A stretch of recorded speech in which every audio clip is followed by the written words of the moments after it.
water shortages, reductions or cut-offs continue to remain a major challenge that South Africans in different areas face.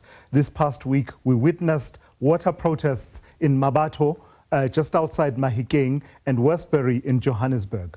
Disgruntled community members took to the streets and barricaded roads with rocks and burning tyres over water outages. Concerns raised included water supply inconsistencies said to have gone on for years, communities left without running water for 5 consecutive days at a time, and having no alternative provision of water. In the same breath, Rand Water recently announced that it will cut bulk potable water supply to the Merafong local municipality by 20% after the municipality failed to settle its 1 billion rand debt.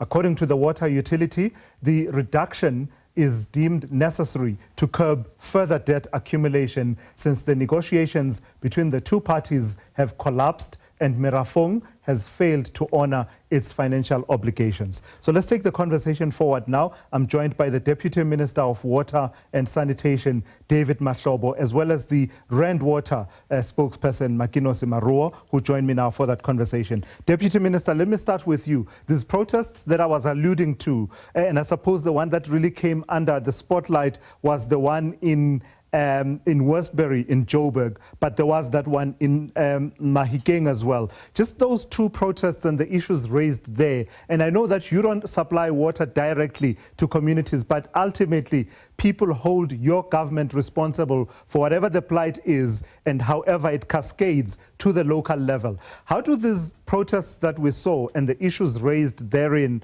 fit in with the situation as you understand it around water challenges in the country? No, thank you very much to the Sizwe and to my sister Makinosi and your viewers. Indeed, South Africans is very irritating and agitating to not have access to water, especially for a number of days, because it's the biggest inconvenience to citizens, including the economy. Hence, the president made a determination that as part of the reforms, let's prioritize issues of water security, which is the bulk water supply, and the biggest investments that we're making, but also the issues of reliability of water and sanitation provisioning.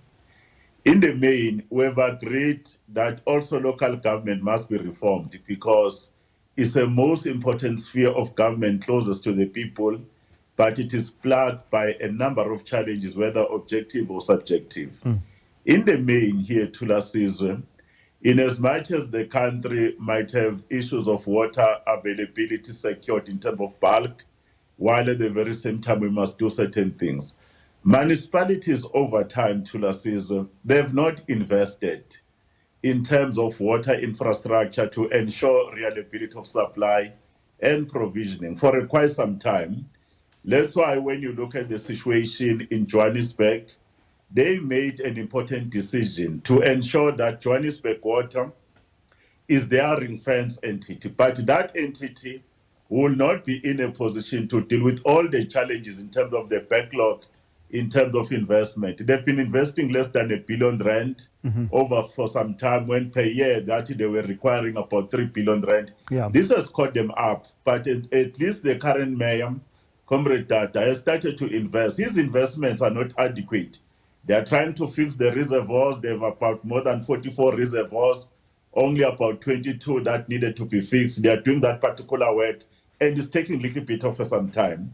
The systems that they are managing to Sizwe, in other words, you find that there's too much demand on the system, and there's a lot of pressure. They are so vulnerable. Now and then, there are issues of pipe burst. There are issues around pump stations that are not working, but also the capacity of the staff.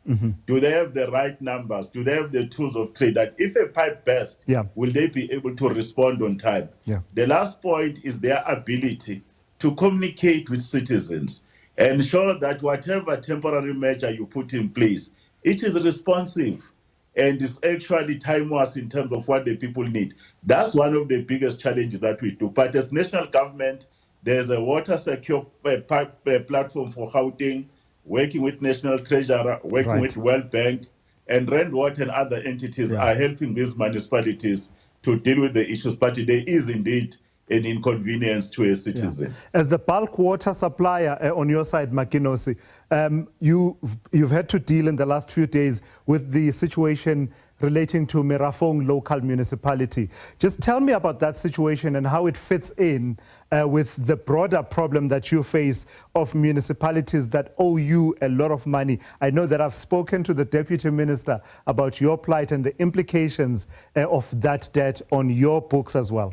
We are battling. We'll come back to you in a moment, Makinos. Let's try and sort that out. Let me throw that at you, Deputy Minister, and I can do that because in the past I have discussed this issue with you in particular. The predicament that the bulk water supplier, such as the big water boards, the Randwater and the likes, that they face, and you are talking about the difficulties at local government level. Do we not have a solution to that? It feels to me, and I think it feels to many citizens, we've diagnosed this problem over and over again, the indebtedness of municipalities to bulk water suppliers and agencies like Randwater. As government, we must be able to insist that the user pay principle is the most important and the sacrosanct. That's why those people who are owing municipalities, including government departments, decisions have been made in the water task team, including the IMC with local government. They must pay municipalities.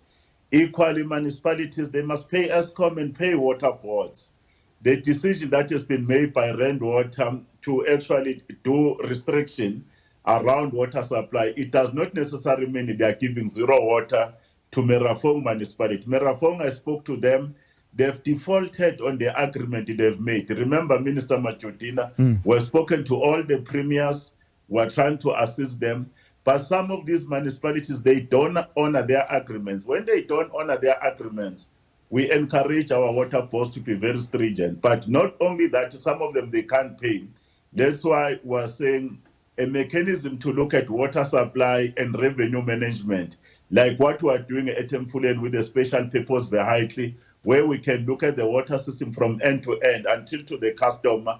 Those are the mechanisms that we're looking at. Ethekwini, they are doing the same. Merafong and all those municipalities in the West Rand, including Johannesburg, they too are looking at that kind of a partnership where you bring in a state entity, but you also bring private sector in a ring-fence unit. Then they deliver quality services over a long period, but they are also ensuring that they are accurate bills, there are problems that are being resolved on time. Sometimes we are pushed, working with National Treasurer, to withhold equitable share if they are not disciplined to honor their agreements. But in Merafong, we have agreed they must do further discussion with Randwater and find a mechanism so that their actually vulnerable system does not further negatively affect those citizens of Merafong. Deputy Minister, let's pause for a moment. I want to continue this conversation in the next few minutes because I do believe we still need to delve a little bit deeper into it because, of course, I don't think I need to restate this. Water is really a matter of life and death, and when it's not available for citizens, it does lead to great difficulties.